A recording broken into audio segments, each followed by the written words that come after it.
and perhaps be resolved by a consensual democracy built on compromise at the essence of decision-making. Warudu's philosophically rigorous argument offers an ideal scenario, but its implementation requires objective institutional support. But more readily, more immediately, should I say tonight, the African crisis, argues Abiola Irele, whom you'll be interacting with visually shortly, is most evident in the visual and literary presentation of Africa once again as the zone of non-being, presented to the world in various guises as the epitome of helplessness and anguish, for example.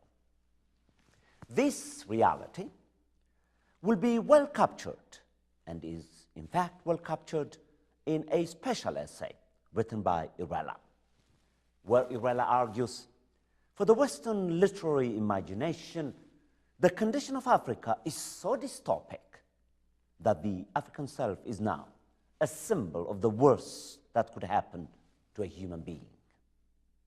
In this view, Africa is not the heart of light, but rather the heart of darkness. The Africa that was the center of human civilization is now the originator of AIDS. The Africa of the Iliad and the Odyssey, an embodiment of hospitality, generosity, and cultural polish, is now a state of perversion and of war. Paget Henry, whom you will be interacting with visually a bit much later, joins the discussion by carrying further Fanon's vision of turning a new leaf and taking seriously C.L.R. James's respect for the common people as the originators of transformative participatory politics. Henry believes, along with Marx, Fanon, and James, that emancipation is the mission of working people. This principle applies more poignantly to the African condition.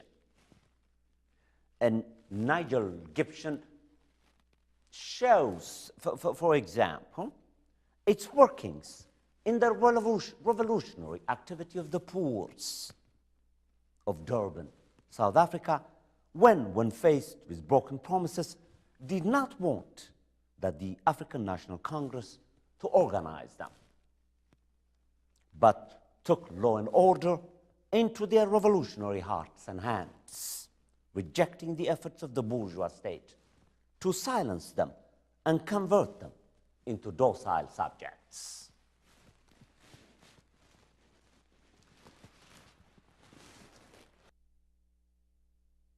My name is Abiola Irele, contributor to this, and I've been asked to open the discussion. Let me say, first of all, how I came to write this piece, because, in fact, Glenn has just been saying, I didn't know you were a political scientist. I thought you were just a literary person. What happened was that I wrote a piece which was entitled Crisis of Legitimacy in Africa. Actually, BJ and I contributed to that particular number. Of dissent. Yes, he's forgotten. He writes so much. Even for so one of my colleagues who that's left liberal. also yes. Unlike So we're more. This is more. So I wrote that thing, and somebody read it who works at UNESCO. The government of Dahomey, of Benin Republic, was looking for a way of. This is the government of Soglo, wanted somebody to go and look into the problem of democracy in his republic, in his country. And they asked me to conduct some kind of mission, we call it mission. So I went out there. It was a wonderful experience, it was a transformative experience in some ways, because for 2 weeks I was traveling through Darwin, going to villages, see, and seeing how people lived, you see. And then I wrote my report. I went on 2 occasions and I wrote my report. And I had to read quite a lot of stuff, reports and things like that. And a good deal of what I put here comes from my report, in fact. Slightly, I've changed the wording here and there. But in fact, the idea is this, that I decided to rewrite it for some conference that we had in Canada. I was invited again to Canada. So I rewrote it for that conference. It was published as a sort of online paper. And so when Kiros looked at the idea of doing this, a special number of democracy, socialism and democracy, I told him, I said, I was so busy. I mean, he was not. I had this old paper that I could look at. So I looked at it and I just felt that it was still relevant. So I've tried to update it. You see, I've updated it here and there. And in fact, Victor was very helpful because he also gave me past copies of Socialism and Democracy, which I read. And I went back to a couple of other texts, other books, that I needed to look at. And so that's the result of it. Let me say very quickly that when it came out, I reread it, I looked at it again, and I'm conscious of the omissions, very conscious of the omissions. One of the omissions really here is the question of the environment, which I just didn't tackle at all. So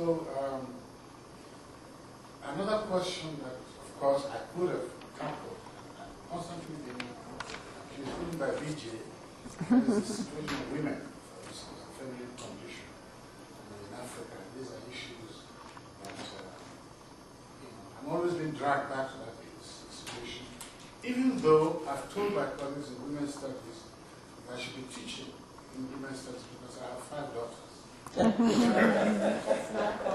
Okay, all right. I knew you were going to react exactly. I knew you were going to. This is exactly the reaction I got from my colleagues in Ohio State. Anyway, but in fact, the point is this: that I should be more cognizant about women's issues, and I am in fact more cognizant than it appears. I don't read feminist literature as a bedside reading, granted, but I've looked in, and in fact I've been responsible for getting translated one of the major feminist novels, Mary Baba's novel, So Long and Night. So there it is for all its worth. I'm offering it for contemplation, for examination by the public. We hope, in any case, we're looking into the possibility of publishing this as a book, and I will revisit, even then, my paper, and if it's not too long, I will add a couple of paragraphs just to make up for these issues, the whole issue of women and the whole issue of the environment. So that's it. I mean, I hope you will read it and that you will approve, that you will at least, find it, how shall I say, worth reading, stimulating, or whatever. Actually, my hope, indeed, as Kiros was saying earlier on, is that this will be read by the powers that be. One of the things about the African situation, with very few exceptions, our leaders have not been intellectuals. And so you can't expect them to look at it. That's true of most regions of the world. Well, I suppose so, yes, but more so of our own part of the world. Anyway, but the hope is that they will